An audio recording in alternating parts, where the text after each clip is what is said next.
Hey there, it's Chuck. Blows up. I've been sitting here doing my thing, and I'd like to go to bed, and I'm just too wound up right now. I've had a busy day running errands and living the life of an old goat. But I've got stuff on my mind, and I want to talk about something, and I really don't know what to point you at. I think I need to go to my happy space out in the garage and tell you a story about Roger and Ralph too, a couple old friends of mine. Okay? I'm gonna pause you. Hang on. There we go. I started working on my lawn tractor today because it doesn't want to move very reliably in first and second gear. It's got a typical expanding clutch transmission type of deal on it. Kind of like your typical snowmobile transmission. This shaft is probably dirty. I can't see anything else amiss. I'm going to go cop a seat. Hang on. I'm getting really close to knocking together a stand for my 75-gallon aquarium and setting it up with the sump filter system and the Durso overflow that I designed for it. I want to tell you a story about a couple friends of mine, Roger and Ralph too. Now I'm going to sit down and tell you a story. This is for mental self-help.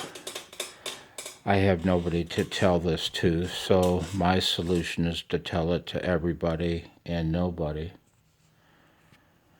I'm running a rejuvenate function on my garden tractor battery using my charger, smart charger. Not that it needs it. It was working fine. I'll probably have destroyed it. I worked at Henry Ford Hospital in the Department of Biomedical Engineering, and I maintained both the hospital proper, the clinical aspects of the institution, and a high-rise education and research building. And many, many departments I maintained in that education and research building. Hey, I know. Maybe I'll turn the back light on and let's go out and see. I can't bust Callum's chops. Let's go out and see his equal, the Michigan cacti. We'll talk about my friends, Roger and Ralph too. They were infants. They were in glass containers, not jars. The containers were rectangular, about a foot tall, 5.5 inches wide, maybe 3 inches front to back. The fluid they were filled with, I don't know. But Roger and Ralph too were skeletons. They were children. They were infants. And I used to maintain that department every 6 months, twice a year. And it took me 3 to 4 days to maintain the department, so twice a year for 3 or 4 days. At night, all alone in that high rise, I'd visit with my friends, Roger and Ralph too. At least I'd say hi to them as I worked on the bench where they lived. And one wonders, how did they come to get there? It's a huge hospital. It's an inner city hospital. You have no idea the number of unidentified corpses that end up in their morgue every year. Some of the corpses are women, and some of the women are pregnant. It's a very sad thing, but that's, Sadly, that's part of life in the big city like Detroit or any other big city in the world. And so it begs a question. Maybe I won't go outside. I don't know. I've got to put the chains on the two back wheels of my tractor, and then I've got to come up with some kind of weight box for the back end. I've never had a snowplow. You can see it right there. I've never had a snowplow on the garden tractor. I wanted one since I was 15 years old. Oh, what a strange child I was. So, what do you do with a woman who's deceased in the morgue and pregnant? Do you cremate her and toss her ashes in with all of the rest of them? They probably end up, I don't know where they end up. I don't know. The hospital probably does something as dignified as possible with the remains, but is that the best route for her? Is that what she'd want to happen? Is that in the best interest of any of us or all of us?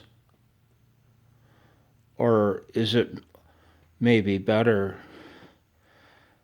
What if her children, what if her little baby that never got to be born had a gestational malformity because of disease or genetic inheritance?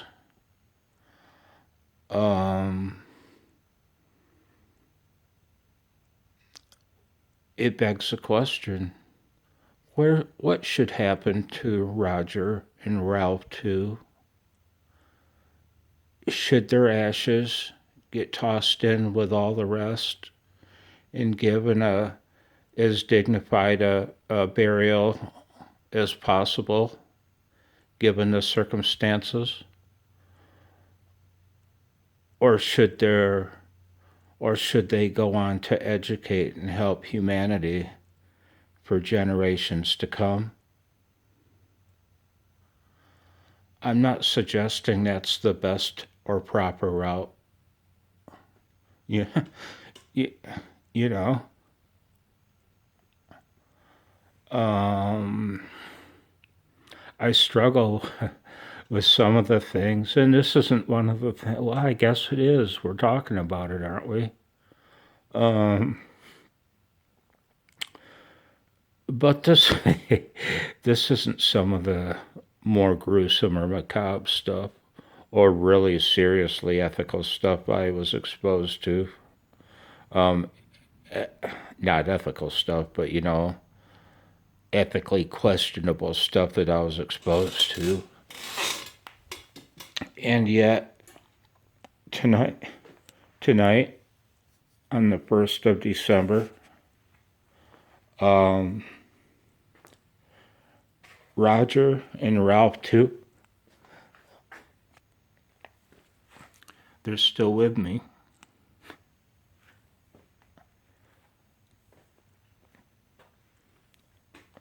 What I don't understand and what I'm trying to figure out with the help of Dr. Sue is why now? Why is it affecting me so much now? This is the closest I've come to having a hard time since I started my meds a month and a half ago.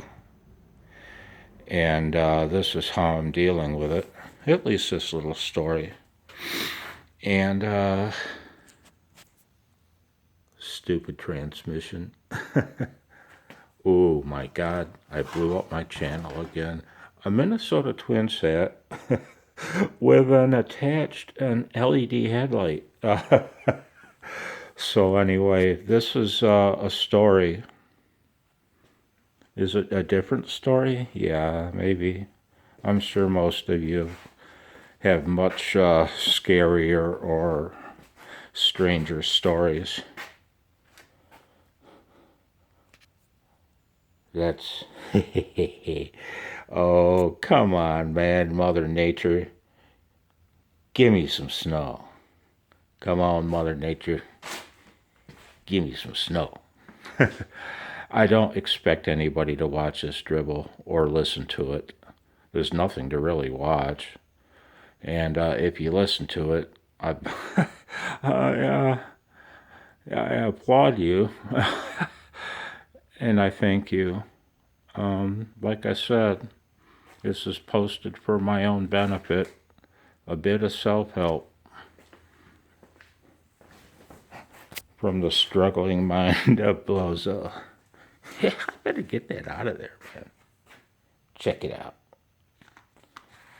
I hope you're well. You take care.